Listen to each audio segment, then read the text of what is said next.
7월 12일을 여는 하나님의 말씀입니다.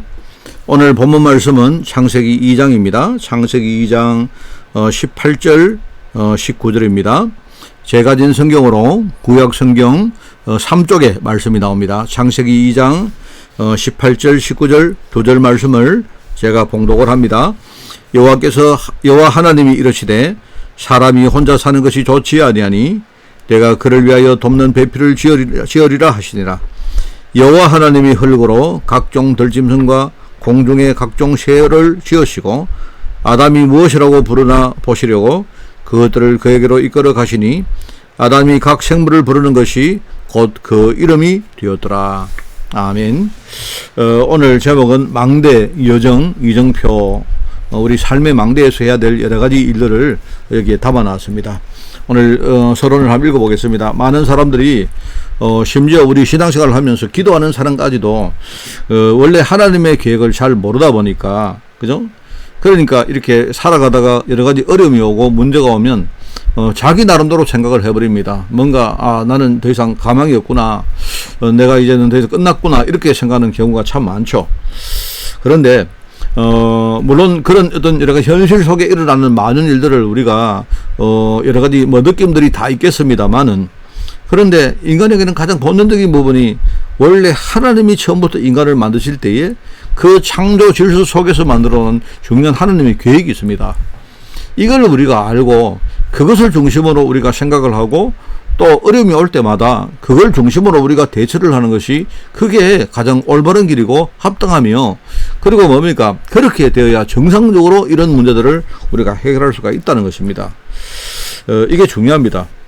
그래서 하나님은 첫 번째 인간인 아담과 하와를 세우시는 뿐만 아니고 아브라함 같은 사람을 부르실 때도, 그리고 노아를 부르실 때도 똑같습니다.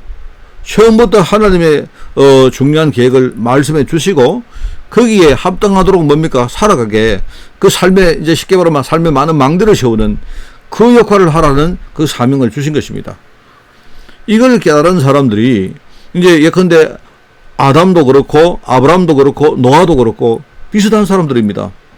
이 사람들이 뭔가 삶의 이정표, 그게 하나님의 약속을 이정표로 딱 세우고 이제 그 이정표를 따라서 한 걸음 한 걸음 살아가는 것을 우리가 여정이라고 그래 말하죠.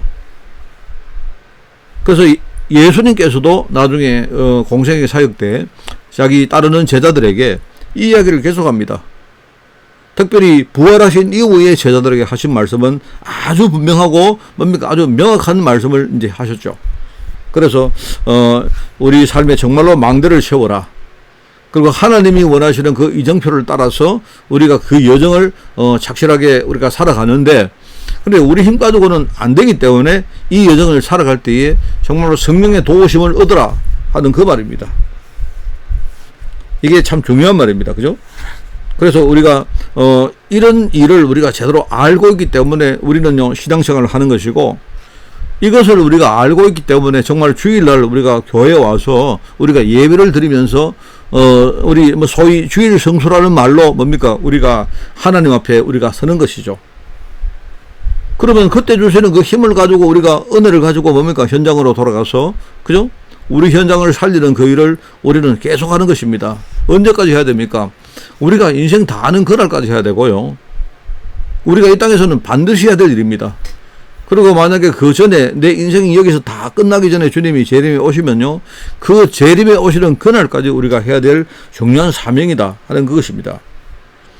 그리고 이걸 하는데 우리 혼자서 하는 것이 힘들기 때문에 뭡니까? 하나님은요 우리에게 교회라는 축복을 주신 것입니다. 이 교회를 통해서 뭡니까? 함께 이런 똑같은 언약을 붙들고 나가는 그 많은 우리 제자들이요, 서로가 서로에게 배경이 되어지고 서로가 서로에게 발판 되어줘서 뭔가 이 힘을 가지고 우리가 이 역사를 감당하라고 주신 축복이 바로 교회라고 말할 수 있죠. 그리고 오늘 본문 말씀에도 뭡니까? 돕는 배필을 만들었다. 아담에게 돕는 배필 하와를 하나님이 주셨다. 이 말은 뭡니까? 지금 이야기로 말하면요, 바로 교회라는 축복을 하나님이 그때 준비를 하셨다는 말입니다. 굉장히 중요합니다. 이걸 우리가 갖고 살 때에 정말로 세계를 살리는 응답들이 일어나게 됩니다. 자, 그러면 우리가 세 가지 케이스를 보면서, 그때 이런 부분을, 문제가 있구나. 이걸 우리가 그때 문제를 알고요. 또 그때 하나님이 주신 중요한 계획을, 이런 것들을 하나님이, 우리가 답으로 주셨구나. 그러면서 거기에 쓰임받았던 중요한 제자가 어떤 식으로 어떤 여정의 삶을 살아갔던가 하는 것들을 오늘 우리가 살펴보는 것입니다. 첫 번째는 바로 에덴 동산 시대입니다. 바로 아담 시대죠. 그런데 이때도 원래 하나님이 창조 때에 중요한 언약의 말씀들을 계속 주십니다. 그런데 아담과 하와가 그걸 사실은 잘 몰랐죠. 그래서 에덴 동산에 문제가 왔다 하는 말입니다. 그래서 그걸 우리가 지금 참고하면서 에덴 동산에 왔던 바로 그 문제를 우리가 지금 보면요.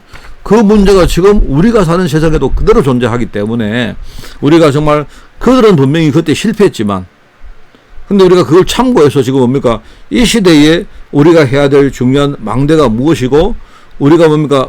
지향해야 될 이정표가 무엇이며 또 그 이정표를 향해서 우리가 살아가야 될 중요한 우리 삶의 여정이 무엇인가를 우리가 한 번 더 생각하는 것이다. 아까 말했죠. 아까 뭐라 했습니까? 이 일을 해야 되는데 우리 혼자의 힘으로는 굉장히 부족하기 때문에 뭡니까? 하나님이 에덴 동산에서 인간을 만들 때 그들에게 하나님의 생기를 불은 그 생기는 지금 말로 하면요. 우리의 영혼이고 바로 우리 영혼 속에 역사하시는 성령의 충만을 말하죠. 바로 하나님의 생기, 성령 충만의 능력. 이걸 붙드는데 이것이 내 삶 가운데 나타날 수 있도록 우리는 기도 속으로 깊이 들어가는 것이다. 이게 우리가 오늘 첫 번째 에덴 동산 사건을 보면서 우리가 붙들 내용입니다. 자, 그리고 두 번째 시대는 노아 시대입니다. 그 노아 시대는 한마디로 네피림이라는 뭡니까? 네피림이라는 바로 그 어떤 문화가 그 시대에 완전히 만연해 있었다. 네피림이란 말은요. 네피림은 이거는 아마 우리가 예상컨대 이 나팔이라는 어떤 동사에서 파생되어진 그런 어떤 단어 같아요. 나팔은 하늘에서 떨어졌다는 말입니다. 성경에 나오는 하늘에 떨어졌다는 하늘에 떨어진 존재는 사단입니다. 사단. 그죠? 말하자면요. 그 시대의 문화를 완전히 이 불신앙의 흑암이 완전히 장악하고 사람들이 아무도 하늘을 믿지 않았다는 말입니다. 그러니까 그 시대에 재앙이 왔죠. 그 시대의 재앙은 바로 홍수라는 말로 표현이 되는 것입니다. 근데 하나님은요, 노아 한 사람에게 뭡니까? 이 시대 홍수를 대비할 수 있는 중요한 해답을 주죠. 바로 그 시대를 대비하기 위해서 방주를 만들어라. 그 방주가 뭡니까? 장차 오실 그리스도를 말하는 것입니다. 이 중요한 말이죠. 그러면서 그때 뭡니까? 너를 위하여, 그리고 네 가족을 위하여, 그리고 네 후대를 위해서, 그리고 네 주의 많은 생명을 우리가 살리기 위해서 방주를 만들어라. 이렇게 합니다. 아무도 그 하나님의 말씀을 믿지 않았는데 노아 한 사람만 그 사실을 믿고요. 방주를 준비했다. 방주. 어느 날 홍수가 오니까 다 뭡니까? 이 땅에 모든 살아있는 모든 생명체가 다 멸절되었는데 방주 안에 들어간 사람들은 살았다. 이 말입니다. 그래서 똑같은 말입니다. 지금도 누구든지 그리스도 안에 들어가면요. 사는 겁니다. 이 시대의 모든 저주 제약을요. 막을 수 있는 최후의 보루가 바로 그리스도, 바로 그 방주라는 언약입니다. 그게 우리 인생의 이정표고 우리가 그 사실을요. 내가 누리고 증거하기 위한 인생을, 그런 여정의 인생을 우리는 살아야 된다. 그래서 이걸 할 수 있는 수많은 망대를 사람들에게 이 뭡니까? 그리스도 복음을 전하고 이 시대의 홍수 재앙을 막을 수 있는 이런 중요한 뭡니까? 그런 망대를 우리가 삶 속에 세워야 된다 하는 그 말입니다. 자, 그리고 우리 세 번째 우리 참고할 시대는 뭡니까? 바벨탑 시대입니다. 창세기 11장에 나오죠. 노아 이야기는 창세기 6장에 나오고요. 그렇죠? 그 시대에 뭡니까? 바벨탑 시대가 왔는데요. 이 시대는 네피림 시대하고 또 다른 시대입니다. 네피림 시대는 완전히 불신앙이 만연한 시대였지만 바벨탑 시대는요, 오히려 한 수 더 뭡니까? 한 발 더 나간 시대입니다. 인간이 하나님께 도전하는 시대입니다. 하늘에 닿으려고요, 바벨탑이라는 탑을 쌓았어요. 말하면 인간의 능력을 가지고 지금 하늘 꼭대기에 도달하겠다는 말입니다. 그게 지금 우리가 알고 있는 뉴에이지 문화하고 같은 맥락입니다. 뉴에이지는 사람들이 뭡니까? 이야기가 바로 새로운 시대다. 뉴에이지가 있다면요, 과거에 올드 에이지가 있죠. 신시대가 있다면요, 구시대가 있다 이 말입니다. 구시대는 뭡니까? 구시대는 특별히 이제 우리 그 유럽과 미국 같은 이 서구 문명 중심이 뭡니까? 말하자면 기독교 교회가 만들어오는 일종의 뭡니까? 아주 허상이 많은 지배하고 있는 바로 그 시대를 말한 거죠. 그러니까 뉴에이지 시대는 그런 거 없다. 그런 거 없고 인간이 하나님이다. 인간의 능력으로 하나님의 역할을 감당할 수 있다. 라는 뭡니까? 참 뭐랄까요? 아주 뭐 말이 안 되는 그런 뭡니까? 이런 어떤 슬로건을 가지고 인간에게 뭡니까? 중요한 그런 어떤 인간 속에 많은 어떤 그런 초능력들을 끄집어내려고 하는 그런 수많은 뭡니까? 정치, 경제, 사회, 문화의 움직임들이 있는 겁니다. 그 시대를 한마디로 뉴에이지라고 이렇게 멋지게 붙여놨습니다. 그런데 하나님은 그 시대에 아브라함 같은 사람을 불렀습니다. 아브라함에게 네가 본토 친척 아버지 집을 떠나라. 그리고 내가 너에게 지시할 땅으로 가라. 그 땅이 바로 가나안 땅입니다. 장차 뭐죠? 그리스도가 오실 땅입니다. 장차 뭡니까? 전 세계의 이 그리스도의 뭡니까? 이 복음을 전가할 바로 세계복음화의 시작점이 바로 가나안 땅입니다. 그러면서 내가 너에게 복을 줄 것이다. 너로 말미암아 천하 만민이 복을 얻게 될 것이다. 이게 하나님이 아브라함에게 주신 말씀입니다. 오늘 우리가 이 아브라함에게 하신 이 언약의 말씀이 우리 인생의 이정표가 되어야 됩니다. 그죠? 내가 아무리 부족해도 하나님 거기 나를 부르셨기 때문에 그것이 나의 여정이 돼야 되고, 우리가 아브라함처럼 이런 중요한 신앙운동, 복음운동, 그리고 뭡니까? 이런 여러 가지 전도운동을 할 수 있는 많은 망대들을요, 내 삶에 세우는 것입니다. 그래서 우리가 기도할 때는요, 항상 내 중심이 아닙니다. 내 중심이 아니고 하나님 계획이 무엇인가? 지금 하나님은 나에게 무엇을 하기를 원하는가? 그리고 하나님은 내가 그걸 하기 위해서 무엇을 준비해 놓았는가? 이런 생각을 중심으로 우리는요, 기도를 하는 것이다. 사람들은 기도할 때 하나님이 준비한 그거 생각 안 하고요, 하나님 자기 생각대로 하나님 이거 달라고 저거 달라고 막 자기 중심으로 기도합니다. 그 기도는 응답될 수도 없고, 그렇게 온 것은요, 그건 응답이라고 할 수가 없습니다.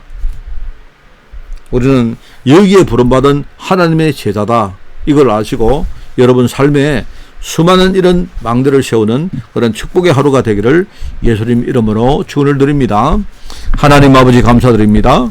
정말 실패했던 아담, 또 그리고 그 시대에 네피림 시대에 수많은 사람이 실패했는데, 그러나 거기에 언약 붙들고 섰던 노아, 또 바벨탑 시대에 하나님이 부름받은, 정말 하나님의 부름을 받아 이 시대를 살린 아브라함, 우리가 이들을 생각하면서 하나님 이 시대에 나의 인생의 의미가 무엇인지, 하나님이 나를 위해 주신 축복이 무엇인지, 또 나의 현장 사역을 위해서 준비하신 하나님의 준비가 무엇인지를 오늘 깊이 묵상하며 하나님께 우리가 감사하고 결단하는 하루가 될 수 있도록 주님이 축복하여 주옵소서.